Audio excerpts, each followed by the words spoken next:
Welcome to Stuff You Should Know, a production of iHeartRadio.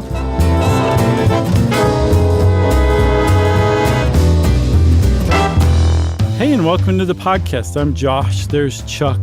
Ben's here sitting in for Jerry, which we're all very happy about. Frankly, that's our preference. And this is stuff you... I'm kidding. And this is Stuff You Should Know. Yeah, it's been a while since you bagged on Jerry for no reason. I know things have felt weird. Now I just reset them again. I'm excited about this one. This is another, if you're listening at home, we would really encourage you to try and follow along by looking up some photographs of some of the things we mentioned, because obviously we're talking about a design style of architecture. Yeah. And those are always better when you can see some of this stuff and do so safely. Yeah, because it's really difficult to describe a building in any really good terms, you know? Or any way that you're just like, oh, I don't even need to see the picture of it. I totally got what you're saying. But we still try. We definitely still try. And probably of all the architecture there is, brutalist might be the easiest to describe without looking at it. Maybe. True, but then when you look at brutalist things, there's so much variety within that category. Yeah. You know? Yeah. And if you hadn't guessed by now, we're talking about brutalism. If you didn't pick up from that exchange we just had, or the title of this episode. And brutalist architecture, even if you don't know what it is, you have almost certainly witnessed it, maybe even been inside a brutalist building, because they're very often public buildings, as we'll see. And brutalism is probably the most reviled, misunderstood, hated architecture of all time. It's just so easy to hate it. And so many people hate it for so many different, sometimes really weird reasons. But there also seems to be a renaissance in appreciating brutalism, which is arriving just in time because brutalist buildings are in really grave danger of being torn down and erased from architectural history all over the world. Yeah, absolutely. I learned a cool thing today, which I never knew before. And I thought about this when I was in Mexico City, which has a lot of great brutalist architecture. Yeah. Including, I mean, that airport's got to be brutalist, right? Yeah. As a matter of fact, it's got to be. I think it is. I didn't see that. It didn't come up in my research. But yes, Mexico City has a ton of good brutalism. But when I was there, I noticed some things, and I was like, and I saw a couple like sort of that echoed sort of pyramid style brutalism. And I was like, wait a minute. I was like, these look like ancient Mayan temples. And if you look up like an ancient Mayan temple or go visit one, like it's a totally brutalist thing. But I learned that apparently originally these temples were very ornate. I can't remember where I got this, but so they were as ornate as any neoclassical edifice in Europe, but they've been stripped down over the years from war and looting and just time, and they became brutalist in the end. Huh, weird. That's fantastic and totally surprising. Yeah, so they weren't originally built that way, but when you look at a Mayan temple compared to like some of these other, you know, like office buildings, I'm like, you say this came around in like England in the 1950s, right. And I say it came around long before that. So you hit upon something, though, that like these Mayan temples are brutalist now, but they weren't before because they've been stripped of their decoration or whatever. That is brutalism. It's a type of architecture that from its outset, from the creation of the building, from design onward, it's meant to not have ornamentation. It's the skeleton of the building is the building. That's what brutalism is, or at least in part. Yeah, and if you've ever, and like we said, we'll get into some of the variety within the style, but if you've ever seen a huge concrete, unfinished sort of concrete looking government building with the same little tiny windows, and it just looks like this blocky monolith. Yeah. That is brutalism staring you in the face. Yeah. If you look at a building and suddenly Stalin just comes into your head, you're looking at a brutalist building almost certainly. Yeah. Or if you wonder what evil villain's lair that is, it's probably a brutalist building. Right. Exactly. I also had a brutalist epiphany in Mexico City recently. When we were down there, we went to one of the museums and they were having a brutalism exhibit. And it completely reversed my feelings about brutalism. I walked into that exhibit hating brutalism, and I walked out really appreciating it. And it turns out I didn't actually hate brutalism all this time. I hate ugly buildings, ugly, thoughtless, dumb, boring buildings. And that is not, brutalism is not synonymous with that. It's gotten a bad name over the years. And part of it is even the name itself, brutalism. A lot of people think that the whole term was coined to describe like how the building makes you feel when you look at it. It's brutal, it's sharp, it's merciless, it has zero compassion, it's dehumanizing. That's not what the term brutalism means at all. It actually refers to a type of concrete that the French architect and designer Le Corbusier introduced called béton brut. Yeah, béton brut. I think the exact English translation is gross cement. Exactly, but they call it raw concrete. Yeah, exactly, which is to say just a raw, unfinished, poured concrete. There are a lot of houses in our surrounding neighborhoods in Atlanta now that are being built sort of in this style, these huge, big concrete, blocky houses that are, I think it's sort of a mishmash. It definitely echoes brutalism, but most of them still have a polished sort of concrete look to them. And that is not true brutalism. No, and there's a lot of overlap between modernism and brutalism. They both were going on at the same time. And some people say that brutalism emerged out of modernism. There's that's a hornet's nest that we're not going to get into.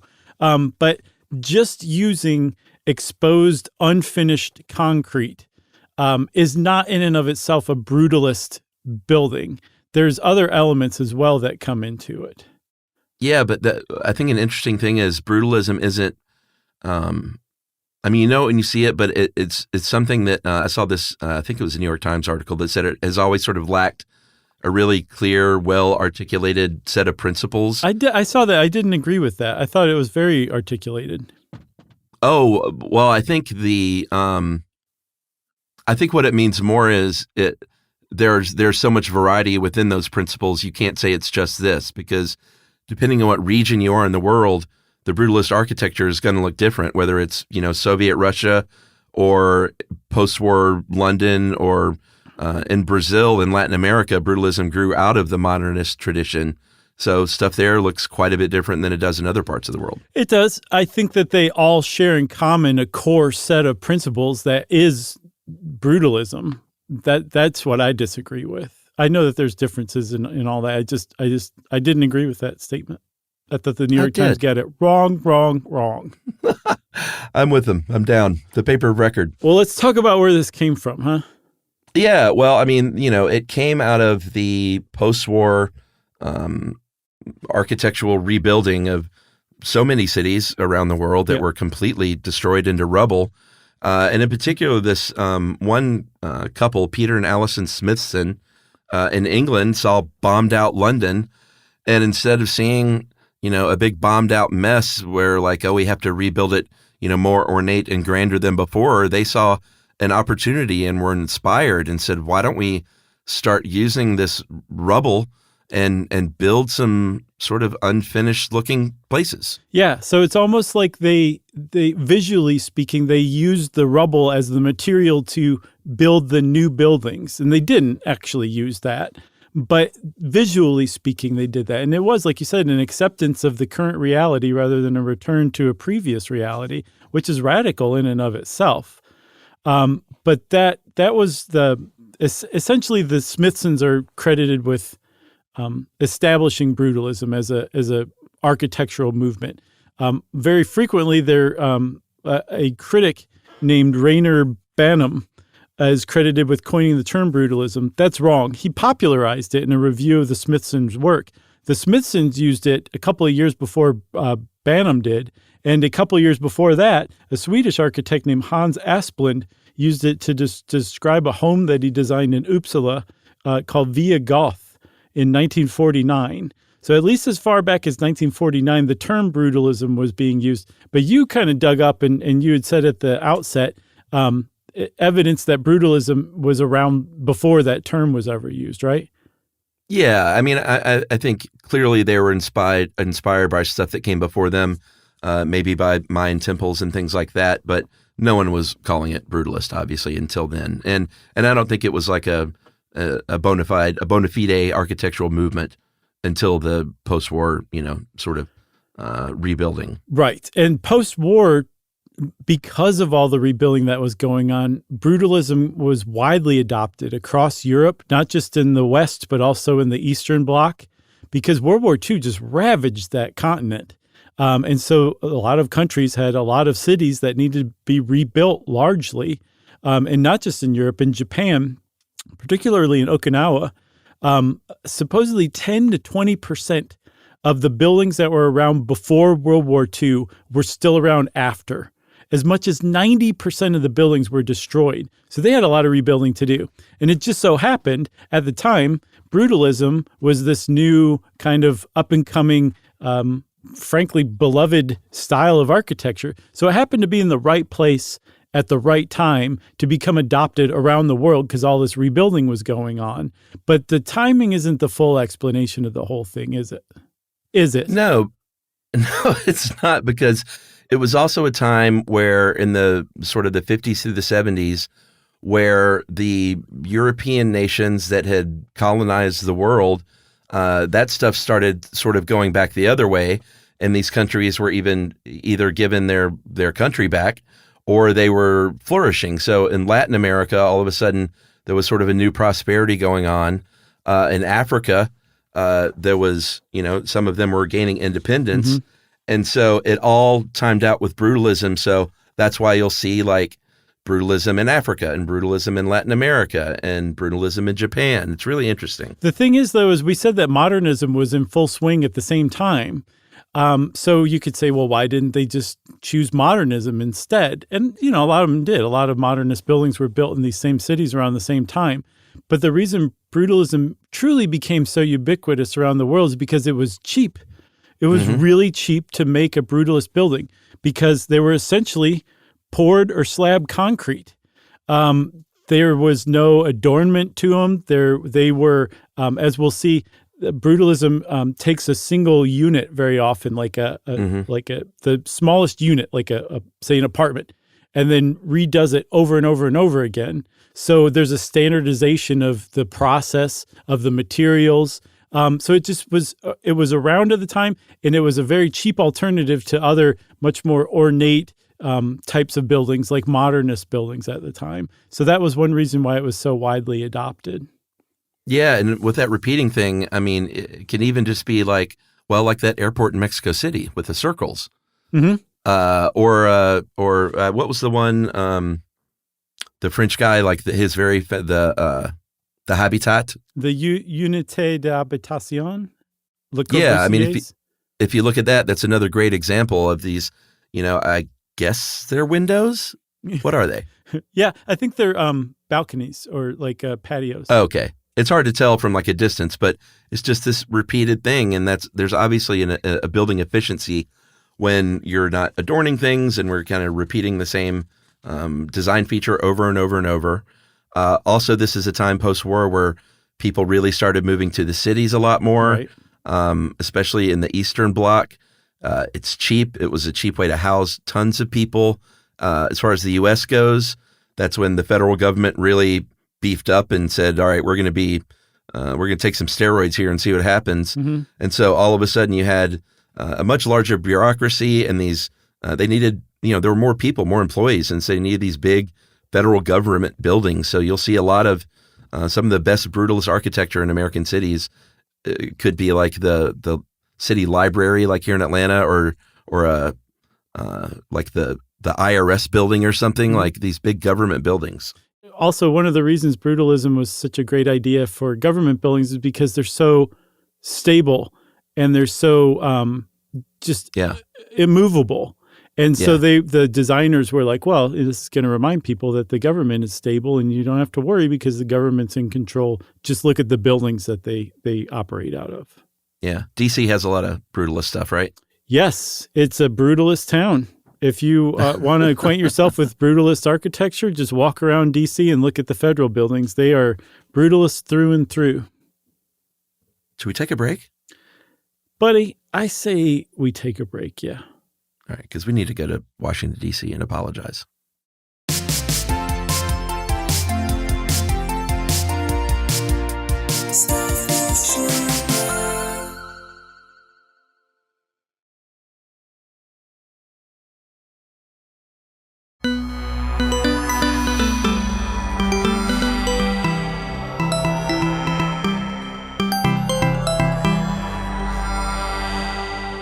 Okay, Chuck, I didn't understand. Why do we have to apologize to DC?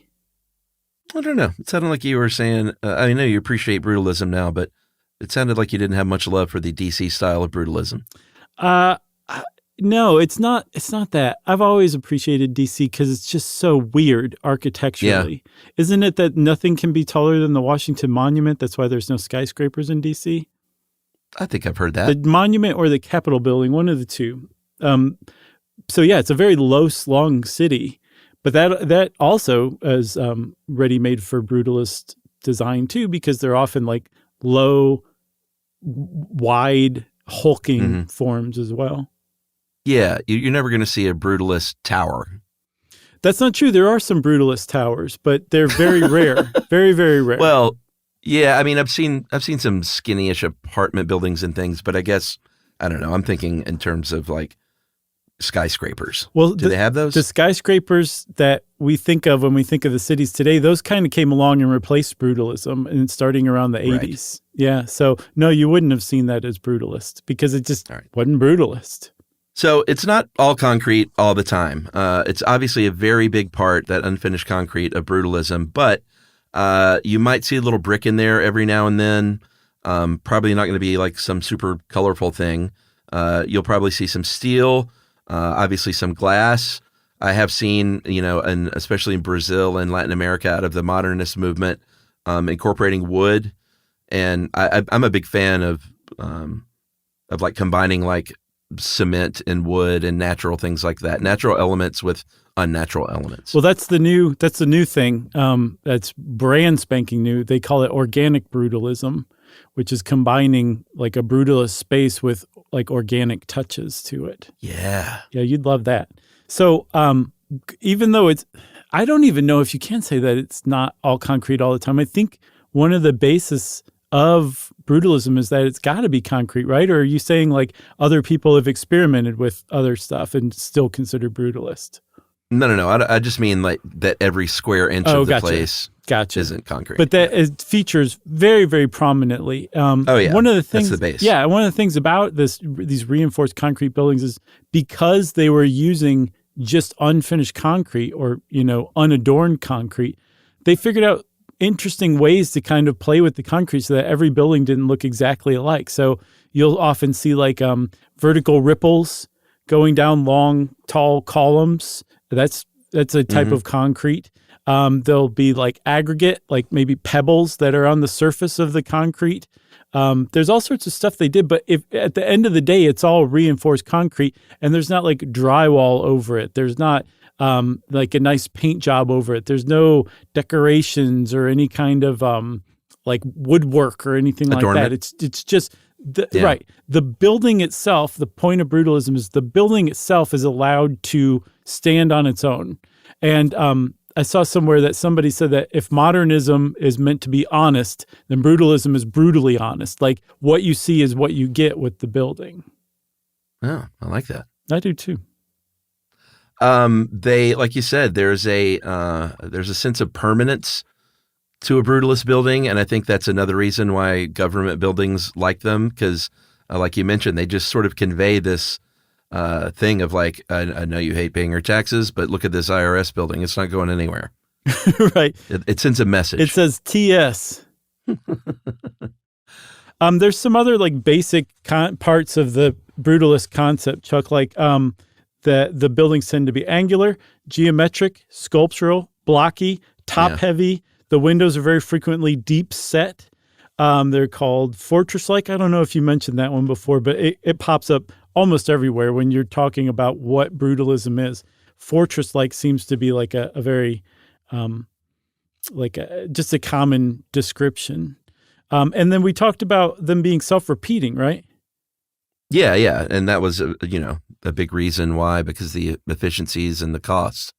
Right. So sometimes some brutalist buildings will take like the single unit, like say it's an apartment building, and they'll design the one apartment building and they just repeat it over and over and over again. And then the next row over and over and over again. And by combining these modular units together, it forms the building just through repetition. And so some people call it a fractal as far as architectural movements go, which makes a lot of sense.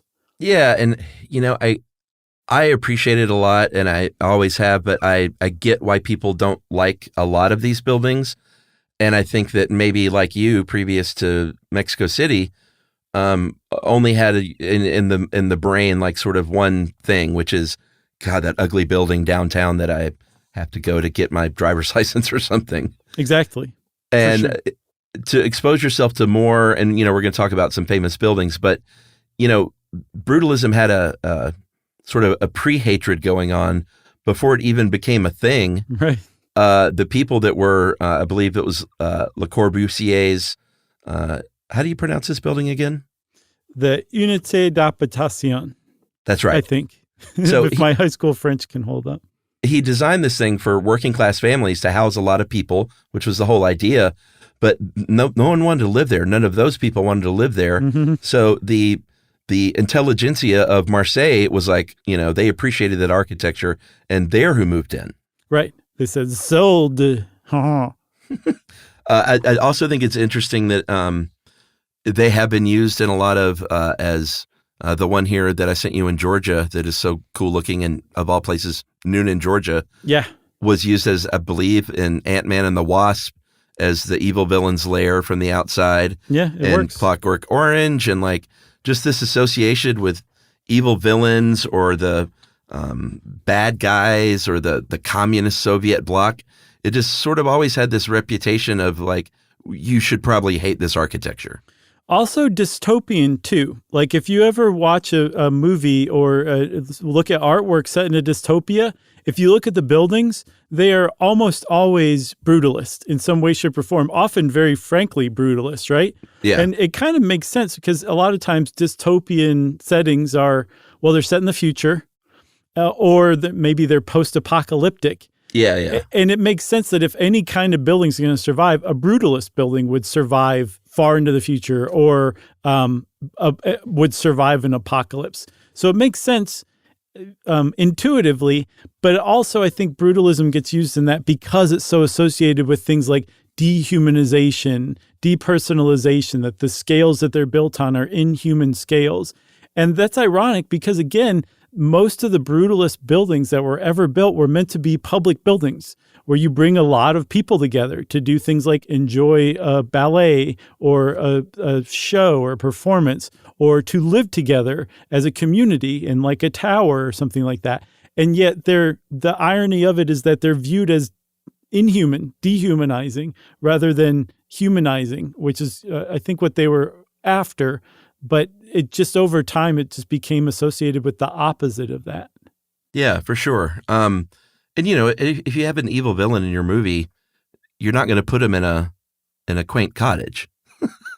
Well, maybe if they're on vacation and it's like a rental. One of my favorite examples of brutalism as a bad guy's place is in Karate Kid 3, which I watched it when it came out, and I clearly hadn't watched it since because I'd forgotten all about it. Mm-hmm. And we watched it on vacation last year, and it is one of the most wonderfully awful movies I've ever seen. One of those bad movies that's a lot of fun to watch. Is that the one with Hilary Swank? No.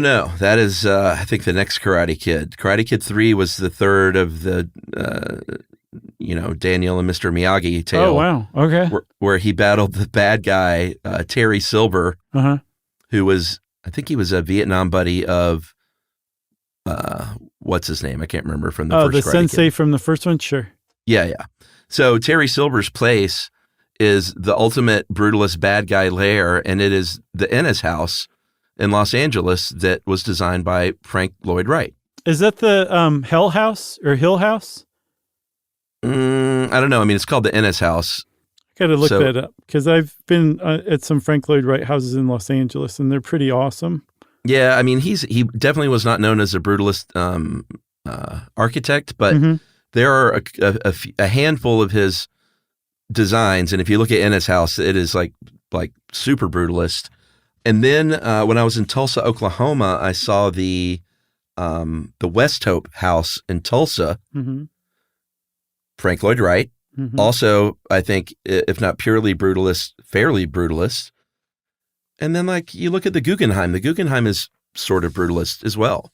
Right. I don't know if you could call it if you're a brutalist purist, a brupuralist. Right. Jeez. If you would count the Guggenheim, because the concrete is much more smooth, but it's not brutalist, you know? No. And I was mistaken. It's not Hill House. It's the House on Haunted Hill is what that Ennis House stood in for. But it is super brutalist. And it's funny because you had mentioned that the Mayan architecture seems brutalist now, but it wasn't originally. It very much echoes some sort of Mesoamerican architecture, almost like a mishmash of it. Yeah, for sure. But it's, this is sort of what I was getting at. Like all of these reasons that people hate brutalism is why we are losing so many great brutalist buildings in the world. It's not a hard sell to tear these things down a lot of times in a city. No, and I have to say one other thing. The hatred of brutalism also is sometimes associated, depending on your political beliefs, it's associated with the welfare state because so many were built as public housing. And so if you are, say, right-leaning or probably very far to the right, you hate brutalism for that very reason. And it also is no coincidence that the era of brutalism ended abruptly at 1980, which is the time when Reagan and Thatcher came to power. And the welfare state was like, nope, no more welfare state, or we're going to cut it so thoroughly that we're certainly not going to invest in any brutalist architecture any longer. And it became associated not just with totalitarian governments of the Eastern Bloc here in the United States. It also became associated on the right with welfare, and the right doesn't really like welfare very much, so they don't like brutalist architecture. Isn't that interesting? Yeah, super. Like they were looked at as blights a lot of times. Well, they became that way too, and that's another reason why that they're under such attack. They show their age pretty poorly, right? Yeah, over the years, because they're not adorned, because they have that rough concrete finish, water damage can happen a lot. Decay can be really more evident. I think that Paul Rudolph, and when you say, famous brutalist architect, it's you got to be in the know to kind of know these names. Right. It's not like a Frank Lloyd Wright, but Paul Rudolph's Orange County Government Center in Goshen, New York, was torn down. If you look this thing up, it is amazing looking. Yeah, I became a fan of Paul Rudolph's just researching this. I'd never heard of him before, but he was good. That building is unbelievable, but they tore it down, and it wasn't just because, like, oh, look at this big blocky thing, but apparently it leaked from day one. There was constant mold. There were always water issues. They were having to close courtrooms and move them around, and they just did a cost study, and it was like retrofitting and making this thing a workable government center isn't even feasible, so they tore it down. So I had a hard time getting to the bottom of this because I saw plenty of places that it was torn down. I also saw that it was going to be torn down, but they decided to do a retrofit or a rehab of it instead, and that the update, the refresh of it was so faithless to the original that it's no longer a brutalist building. I saw it described as disfigured. Interesting. Yeah, but either way, Paul Rudolph seems to be, I think ArchMag called him the unluckiest architect ever. ArchMag?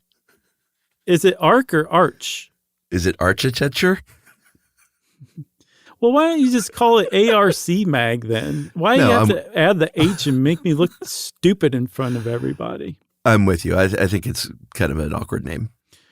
Well, anyway, ArchMag called him the unluckiest architect around because so many of Paul Rudolph's buildings are just being torn down left and right. And I don't even know that it's a distinct dislike of Paul Rudolph's work.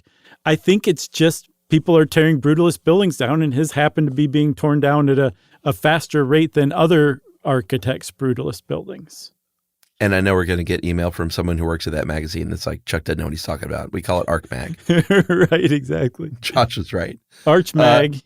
Other buildings, architect named Bertrand Goldberg designed the Prentice Women's Hospital in Chicago that was torn lovely. down. Yeah. It was gorgeous. Yeah, how are you going to look at that and be like, that's an ugly building? It was a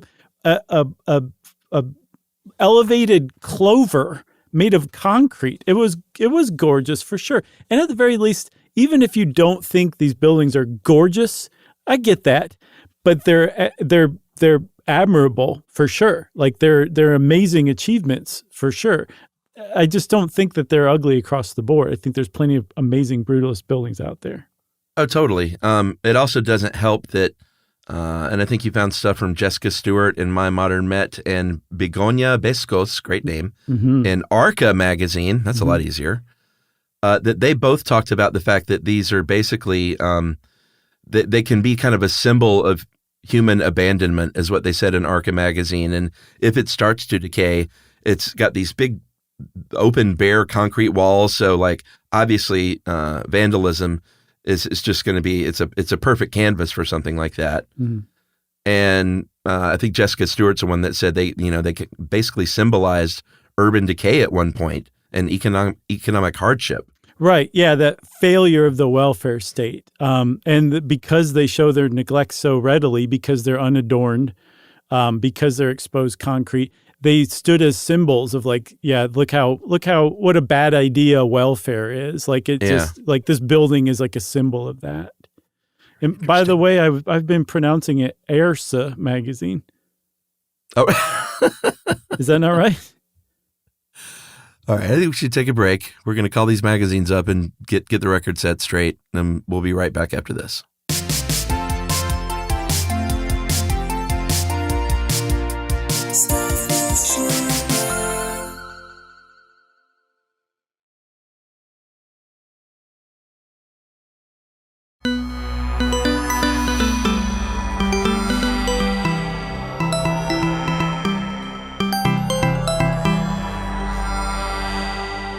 So, Chuck, I'm glad you said Paul Rudolph's Orange County Government Center was in Goshen, New York, because I definitely would have said Goshen, no joke. And just want to say one more thing about that. It was made of 3 buildings. It had 87 roofs. Just wrap your head around that for a second. Wonder why it leaked. Right, exactly.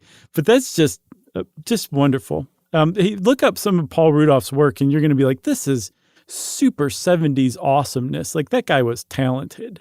Yeah, totally. I think a lot of Frank Lloyd Wright stuff leaked, though, as well. Yeah, he was very famous for, like, some guy he designed a house for said, the roof is leaking on my desk. And Frank Lloyd Wright said, move the desk. Yeah, and if you ask me, these guys get way too much of a pass. Like, because part of architecture is to make a building that doesn't leak, too, in addition to making it awesome. It's got to function as a place to live in or work in. Exactly.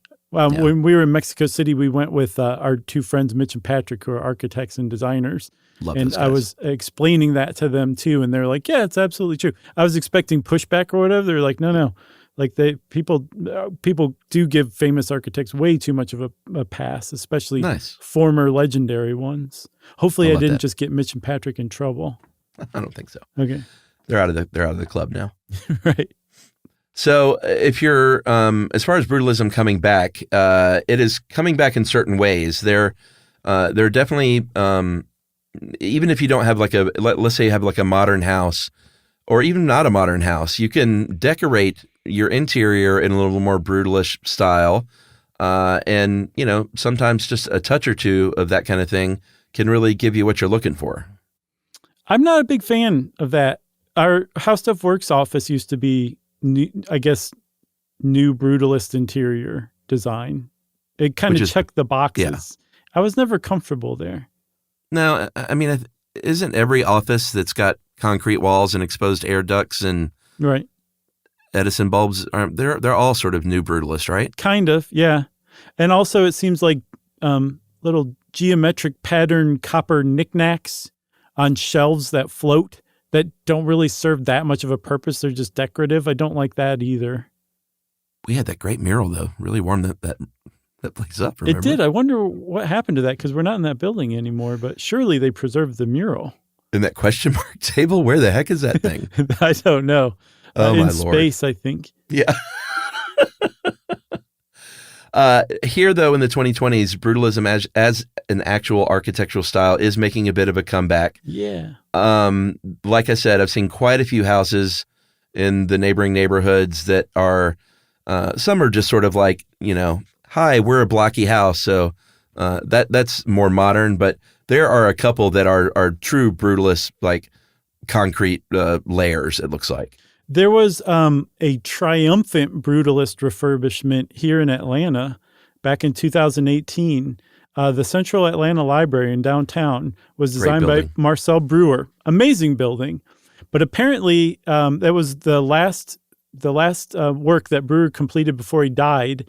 And I guess some of the design and some of the actual construction didn't quite jibe, and some of his original intentions were covered up. Like there was an elevator that had to be centrally placed that just screwed things up quite a bit. And then they came along and they added more lights. They refurbished the place. They got rid of that central elevator. They opened it up. There's like a zigzagging staircase that's amazing that's now much more prominent. And in doing so, they actually made the building closer to Marcel Breuer's original intentions with his design than it was when it was built when Marcel Breuer was still alive. So like that's an example of like the ideal of what's being done with brutalist buildings. The opposite end is that they're being torn down because people vote them as like the ugliest building of all time. Right. Should we rattle off some of these famous ones? Yes. Well, architect-wise, is it Louis or Louis? I never know. I think Louis, but Louis Kahn, Kahn, yeah. is usually the first name you'll hear if people are kind of throwing the brutalist architect name around. Yeah, and I mean, like you can make a pretty good case that brutalism, I don't know if it's because the buildings were meant to take center stage or whatever, but it's just not household names compared to other movements. You know what I mean? Louis Kahn is definitely far and away the most famous, but I saw that he's technically not even a brutalist. He just used brutalist elements. There are some, like we talked about, Paul Rudolph, Vincenzo Slay Richter, Marcel Breuer. There's a lot of other really great, I think Erno Goldfinger, people you just have never heard of. These are just random names. It sounds like that a writer made up. No, they're actually legit architects. They just aren't, like this movement didn't have like star power like some of the other movements did. Yeah, and like we said, like Frank Lloyd Wright has done a thing or two, but he's not known for that. I.M. Pei has dabbled in it in New York City. If you see Kips Bay Plaza by I.M. Pei, very much brutalist, but that's not how his name was made. No, but there are ones that are like, nope, I'm brutalist through and through. The Smithsons obviously were brutalists because they founded the movement. And one of the things they completed was Robin Hood Gardens, which was a housing estate from 1972. And it was, it's okay. This is as brutal as brutalism gets. It is. And part of it was demolished, just part of it, right? And it was actually acquired. 3 stories of the building were acquired by the Victoria and Albert Museum to preserve it because it's just such a fine example of brutalist architecture, even though awesome. To me it's kind of ugly. But London, because this was the epicenter of the brutalist movement, the creation of it, it has a lot of good examples of really good brutalist buildings, what Prince Charles has to say about them notwithstanding. Yeah, King Charles, but he was Prince when he said that the Royal National Theatre of London was a, quote, clever way of building a nuclear power station in the middle of London without anyone objecting. Right. I think it's cool looking. I like it. Yeah, I was going to say it's hilarious, but he's a madman for saying that. I think he just came up with a clever quip and was going to use it at all costs, because anyone who looks at the Royal National Theatre and isn't like, that's an amazing building is wrong. I'm sorry. Wrong. Yeah. It was also at the time Princess Charles's best stab at telling a joke. Well, he was apparently well known for being a mean critic in the media about architecture in particular. I didn't realize that, but that was like one of his greatest hits from what I can tell. But the thing about the Royal National Theatre, it had really great horizontal and vertical lines that were harmonious, which can be unusual for a brutalist building, but even more unusual, it fit the site that it sits on.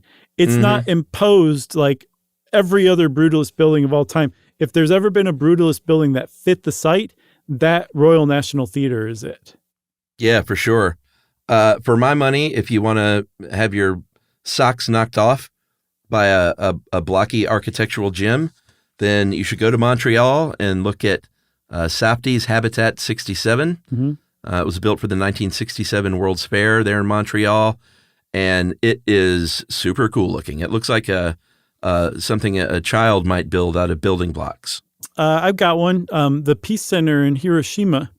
I really feel like every American should go there. It's amazing. The Japanese, in the wake of Hiroshima and Nagasaki being bombed by nuclear bombs, their response was to build this Peace Center to preserve what happened for generations to come so that it never happened again. They turned peacenik rather than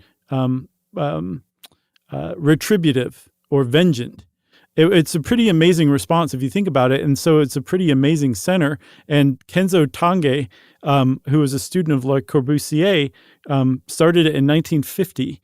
And it's just a long rectangular structure that seems to be kind of floating on the horizon. It's just a really amazing place, really amazing museum.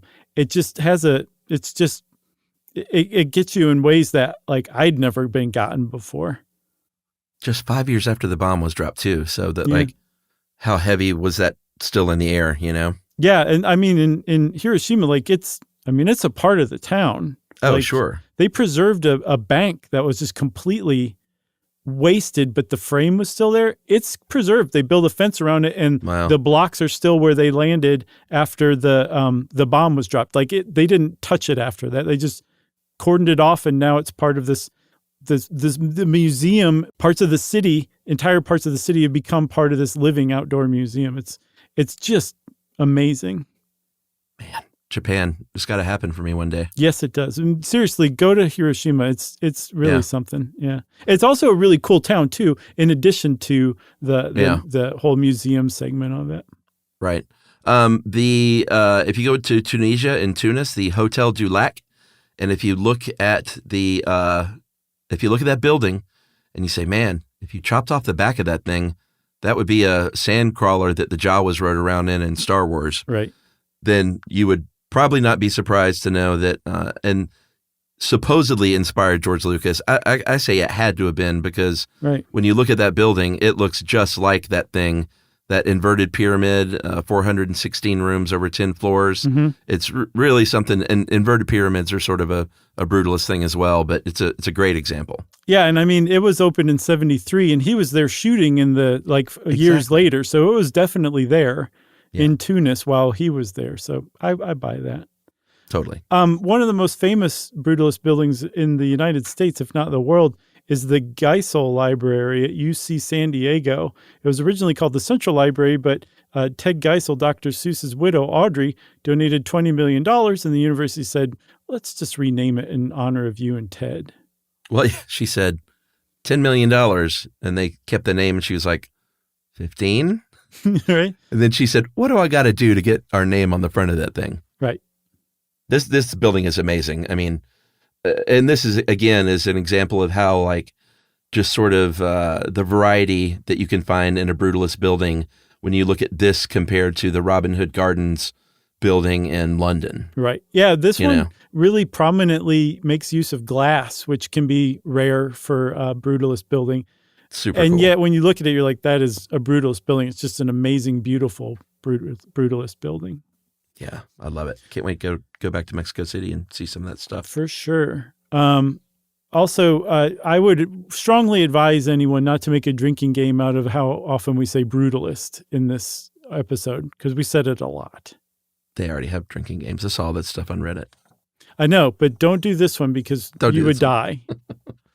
Someone said, I counted how many times you guys said like in the like episode. And I was like, well, yeah. It was kind of the name of the episode. How many times did we say llama in the llama episode? Right. Well, plus we had our additional likes because we talk like regular people. One other thing too, Chuck. If you want to see cool post-apocalyptic brutalist architecture used really adeptly in illustration, go check out Eternal Dystopia's YouTube videos. Did I send you that one called Research Center? It's like drone music, but the video is like just this. It's like this, like a dystopian brutalist building, kind of set in the haze, and sometimes it's raining. I'll send it to you again. It's really amazing. Yeah. But the drone music alone is pretty cool. So check that out. You're into the drone lately. I am, because it's not distracting. It helps you. Yeah. Helps me focus. I like it. Well, Chuck said he likes it, which means, everybody, that it's time for listener mail. Yeah. Oh boy, it's another correction. But Josh, this one is on me. Okay. Now you're talking. I think the first one may have been on us, but in the Nuclear Boy Scout episode, we said the USS Enterprise was a nuclear submarine. Yep. It's in fact an aircraft carrier. Yeah. But the big one was when we had our sort of brief debate about military discharge, and I was just wrong, because I thought if you just served all your time, then they just called it leaving the military. Yeah, you just stopped showing up one day. You just stopped showing up, or you call it retirement or whatever. I didn't think it was. I thought any time you left before your time was up was the only time it was called a discharge. Sure. Not so. We heard from a lot of our current service members and veterans, but this one's from Scott Oliver. He said, guys, what Chuck said was not correct. Any way you leave the service is some form of discharge. And then he goes over, this was the most detailed one, so we're going to read these discharges. You got the honorable discharge. It's the highest level given to those who complete their service and are discharged early for no fault of their own, like a medical issue. That's one you want to shoot for. Sure. General discharge, lower level, but given to those who have like a minor misconduct or a performance issue. I was going to hazard a comical guess on what that might be, but I'm not going to. Okay. There's other than honorable, or the OTH. That's a negative level. So now you've crossed the Rubicon. Okay. And you're not good anymore. And it's given to people who have serious misconduct or violations of regulations. Then there are two more. You've got the bad conduct discharge, or the BCD. This is actually punitive, and that is if you're convicted by a court-martial for something like desertion or assault or theft. And then you know what we've got last, don't you? Yeah. Dishonorable. And that is a punishment for a serious offense like committing a felony. Sorry for being pedantic, guys. You weren't at all, Scott. But as a veteran, I find myself particularly attuned to erroneous statements about military matters. Sure. And that's every veteran, Scott. So you're in good company. And we heard from a lot of service members, and all apologies for screwing that up. Sometimes when I say things off the dome without researching, quite often, in fact, I'm dead wrong. Man, well, you really owned it, Chuck, like somebody with an honorable discharge. Oh, thank you. That was Scott?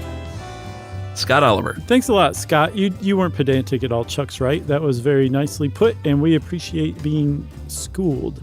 And also, Chuck, thank you for selecting one where you were wrong and not me. Yeah, I guess we were military schooled. If you want to get in touch with us like Scott did and school us and do it nicely, we love that kind of thing.